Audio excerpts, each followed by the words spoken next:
नमस्कार मित्रों, स्वागत है आप सभी का हमारे YouTube चैनल गंगा पार जंक्शन 2.0 पर। मैं जितेंद्र कुमार आप सभी के बीच में उपस्थित हुआ हूँ हिंदी की क्लास लेने के लिए। हिंदी के बारे में विभिन्न प्रकार की जानकारियाँ मैं आपके बीच तक पहुँचाऊँगा एवं सभी प्रकार की जानकारियाँ आपको प्रदान करूँगा। जैसा कि विदित है, हिंदी एक ऐसा प्रगाढ़ विषय है जिसके माध्यम से हम विभिन्न परीक्षाओं में अपनी आधारशिला बना सकते हैं। और अगर इस विषय में हमारी कमजोरी है तो वो कमजोरी हर समय हमको पेरती रहेगी।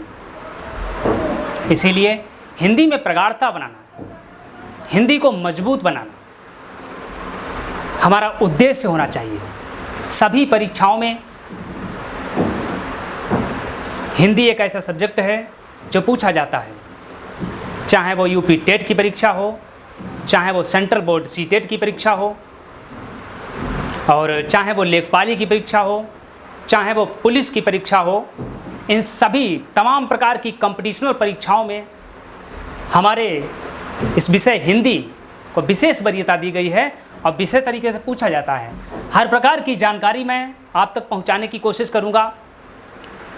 तो मैं सर्वप्रथम शुरुआत करता हूं हिंदी शब्द से। हिंदी हमारी राष्ट्रभाषा है। यह हर व्यक्ति को पता है, हिंदी हमारी राष्ट्र भाषा है। लेकिन यहाँ पर एक क्वेश्चन बनता है। क्वेश्चन ये हो सकता है कि हमारी राष्ट्रभाषा कौन सी है? तो हिंदी हमारी राष्ट्र भाषा है। दूसरा क्वेश्चन बन सकता है कि हिंदी का उद्भव किस भाषा से हुआ? तो हिंदी का उद्भव प्राकृत संस्कृत से हुआ। हिंदी हमारी राष्ट्रभाषा है। हिंदी का उद्भव प्राकृत संस्कृत से हुआ। और हिंदी हमारी राष्ट्रभाषा है, हिंदी का उद्भव प्राकृतिक संस्कृत से हुआ। हिंदी एक फारसी शब्द है। हिंदी स्वयं वो फारसी भाषा का शब्द है। फारसी भाषा, हिंदी शब्द फारसी भाषा का शब्द है। हिंदी राष्ट्रभाषा है। हिंदी प्राकृत संस्कृत से निकल करके आई। इसके बाद अगर देखा जाए तो हिंदी में सबसे पहले हमें हर जगह, विद्यालय में हो, कोचिंग सेंटर्स पे हो या कहीं भी हो, सबसे पहले वर्णमाला का ज्ञान कराया जाता है। जिनमें से वर्णमाला दो भागों में विभाजित होती है। पहला होता है स्वर और दूसरा होता है व्यंजन। सबसे पहले मैं आज स्वरों के बारे में आपको बताऊंगा। हमारे स्वर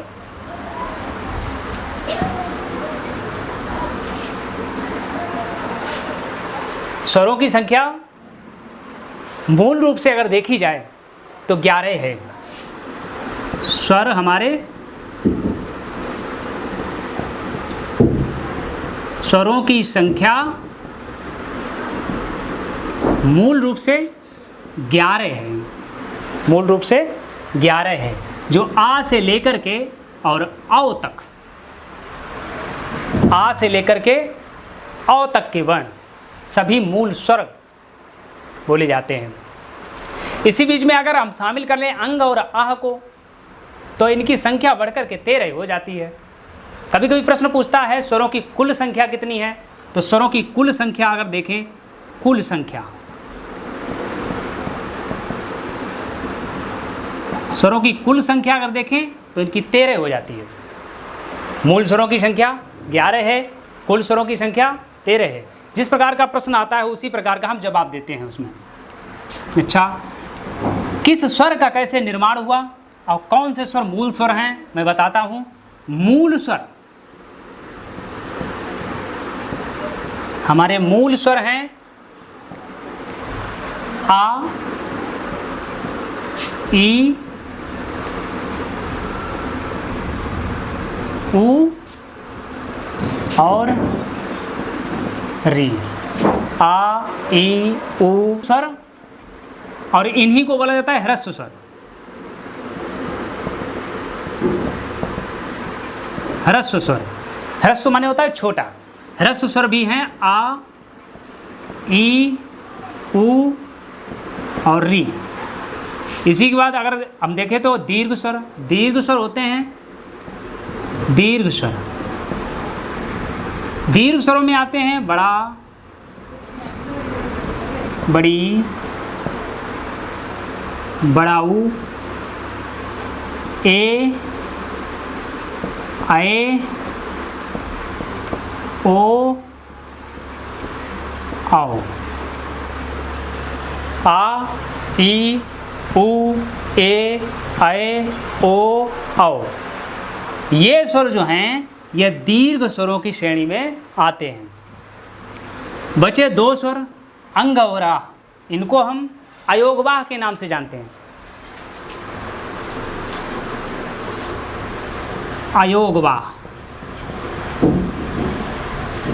अयोगवाह होते हैं। तो हिंदी में अयोगवाह का भी प्रश्न आता है, अक्सर ऐसे पूछता है कि हिंदी में अयोगवाह कितने होते हैं। तो हिंदी में अयोगवाह की संख्या होती है 2, जिनमें से अंग जो अनुस्वार, अंग जिसका अयोगवाह कितने होते हैं हिंदी में, तो हिंदी में अयोगवाह होते हैं 2, अंग और आ। आगे मैं बताता हूं आप सभी को किस वर्ण का कैसे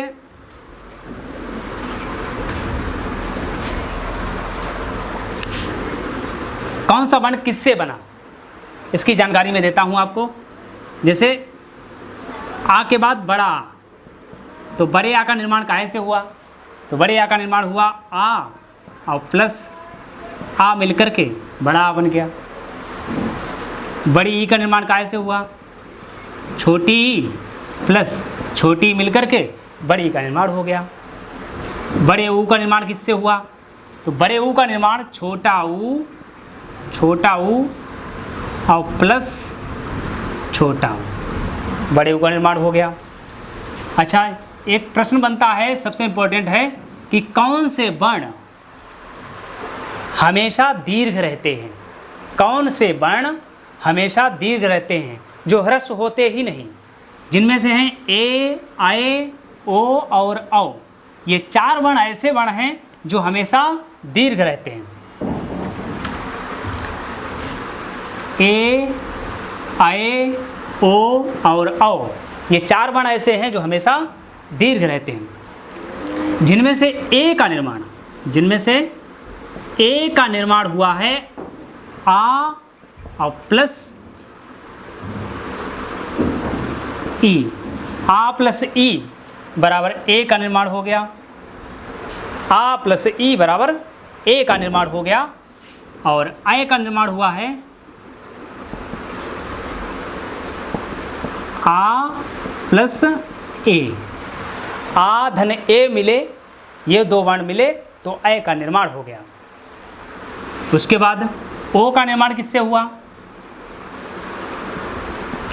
आ से ऊ मिला तो ओ का निर्माण हो गया, और आ से ओ मिला तो आओ का निर्माण हो गया।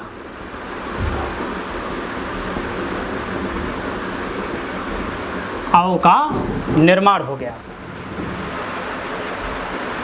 इसी प्रकार मैं दोबारा इस वीडियो को दोहराता हूँ। हिंदी हमारी फारसी भाषा का शब्द है, हिंदी हमारी फारसी भाषा का शब्द है। हिंदी हमारी राष्ट्रभाषा है, ये दूसरा क्वेश्चन बन सकता है। हिंदी किस भाषा से निकल कर के आई, तो हिंदी प्राकृत संस्कृत से निकल के आई। हिंदी का निर्माण प्राकृत संस्कृत से हुआ। ह्रस्व स्वर या मूल स्वर कितने हैं? तो 1, 2, 3 और 4। ह्रस्व स्वरों की संख्या या मूल स्वरों की संख्या कितनी है? तो मूल स्वरों की संख्या है 4। कौन से स्वर हमेशा दीर्घ रहते हैं? कौन से स्वर हमेशा दीर्घ रहते हैं? तो ए, ऐ, ओ और औ ये हमेशा दीर्घ रहते हैं। ए, ऐ, ओ और औ ये हमेशा दीर्घ रहते हैं। उसके बाद अगर हम पूछें कि अयोगवाह कितने, हिंदी में अयोगवाह कितने हैं? तो हिंदी में अयोगवाह 2 हैं, जिनमें से अनुस्वार और। इस वीडियो में मैं आप सभी को इतना ही बताऊंगा। आगे की जानकारी जो व्यंजन वर्ण हैं और हमारे संयुक्त वर्ण हैं, ऐसे वर्णों की जानकारी और किस वर्ण का उच्चारण स्थान, किस जगह से उच्चारण स्थान है, इन सभी की जानकारी मैं अगले वीडियो में आपको प्रदान करूंगा। बहुत बहुत धन्यवाद।